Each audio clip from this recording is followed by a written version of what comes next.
Москвадагы мекендештерге жарыя. Документиңиздин мөөнөтү бүтүп, кирди чыкты кылып келүү зарылчылыгы жаралса, бизге байланышыңыз. Биз көп жылдан бери бул кызматты көрсөтөбүз.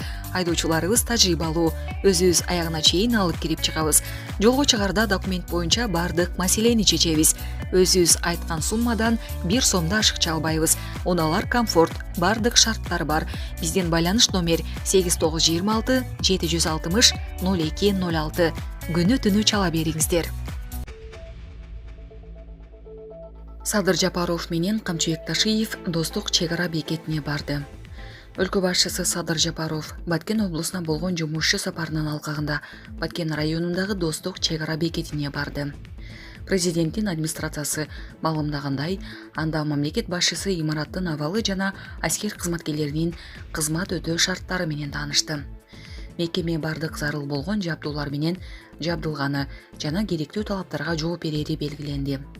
Президент чек ара кызматынын материалдык техникалык базасын чыңдоо боюнча ырааттуу иштер улантыла турганын баса белгиледи деп айтылат маалыматта. Булак Супер Кежи. Кыргыз Республикасынын президенти Садыр Жапаров бүгүн 25 декабрда Баткен облусуна болгон жумуш сапарынын алкагында Баткен районунун Карабак айылынын жашоочулары менен жолугуш өткөрдү. Барлашуунун жүрүшүндө мамлекет башчысы аймакты өнүктүрүү маселелерин талкуулап, жергиликтүү тургундарды кызыктырган суроолорго жооп берди. Садыр Жапаров белгилегендей, мамлекеттик чек ара маселелеринин жана башка приоритеттүү милдеттерди чечүү үчүн мамлекет колдон келгендин баарын жасап жатат. Өз кезегинде жергиликтүү тургундар бүгүнкү жолугушуунун алар үчүн маанилүүлүгүн белгилешип, көйгөйлүү маселелерди ачык талкуулоо мүмкүнчүлүгүнө ыраазычылык билдиришти. Ошондой эле алар пенсия жана жөлөк пулдар сезилерлик көбөйгөндүгү үчүн президентке ыраазычылык билдирип, Баткен облусуна өзгөчө макам берилгенден бери бул аймактын тургундарынын жашоо турмушу акырындап жакшырып баратканын баса белгилешти. Ошол эле жерде Садыр Жапаров Баткен районунун Карабак айылындагы жолдун бөлүгүн жана ички көчөлөрдүн тротуарларын таш менен төшөө боюнча пилоттук долбоордун жүрүшү менен таанышты. Мамлекет башчыга план боюнча 3 километр жолго эксперименталдык түрдө таш төшөлөрү боюнча маалымат беришти. Учурда 100 метр таш брусчатка төшөлгөн.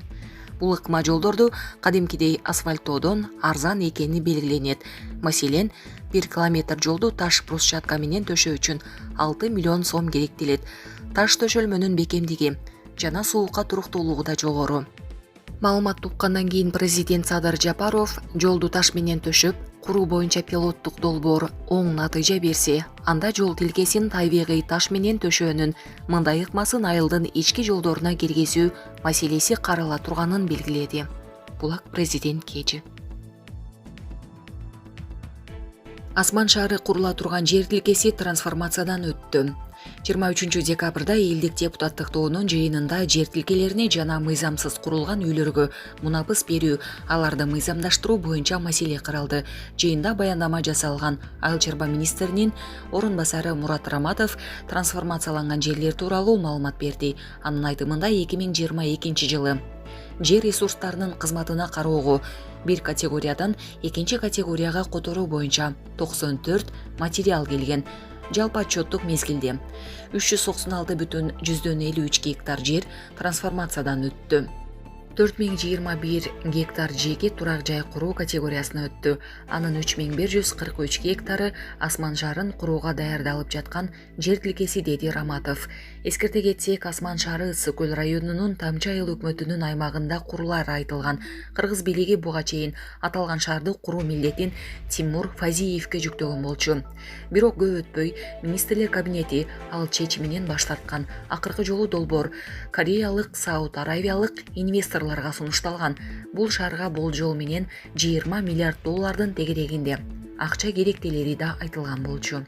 Булак Назар Ньюс Кежи. Кыргызстандык спортчу Акжол Махмудов Азиянын мыкты балбаны аталды. Бул туурасында Бириккен күрөш дүйнөсү уюмунун Азиядагы өкүлчүлүгү социалдык тармактагы расмий баракчасына жазды. Бириккен күрөш дүйнөсү уюму олимпиадалык стиль боюнча 2022 жылдагы Азиянын мыкты балбанын аныктаган. Ага ылайык грек-рим күрөшүнөн Махмудов мыкты болду. Ал эми эркин күрөштөн япониялык Таиси Нарикуни, кыз келиндер категориясынан казак кызы Жамиля Бакбергенова балбандардын алдыңкысы аталган. Акжол Махмудов грек-рим күрөшү боюнча кыргызстандык биринчи дүйнө чемпиону. Токио олимпиадасынын күмүш медаль ээси, 2 рет Азия чемпиону болгон. Булак Спутник KG.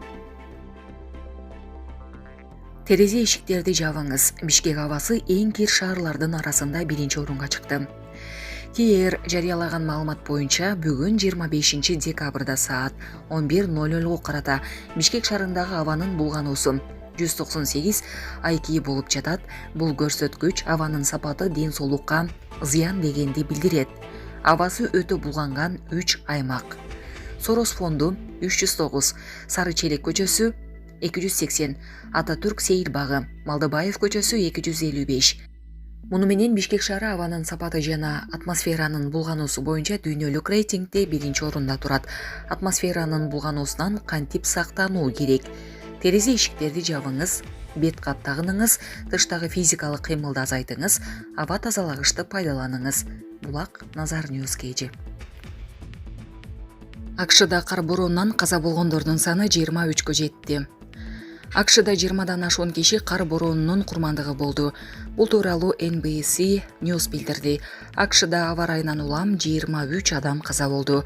Оклахома, Кентукки, Миссури, Теннесси, Висконсин, Канзас, Небраска, Огайо, Нью-Йорк, Колорадо жана Мичиганда каза болгондор катталды.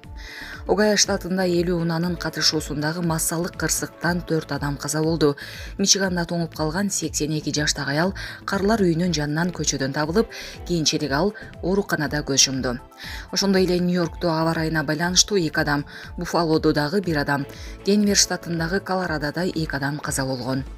Аба ырайынын таасири ортоңку батыш жана түндүк чыгыш тарапка түшкөн. 400 үй жана ишканалар электр жарыгысыз калды. Аэропорттордо 3000ден ашык рейс токтотулду. Эске салсак, кар борондору жана коркунучтуу суук АКШнын көпчүлүк аймактарын каптаган. Буга чейин АКШда аба ырайынын бузулушунан 9 адам каза болгону кабарланган.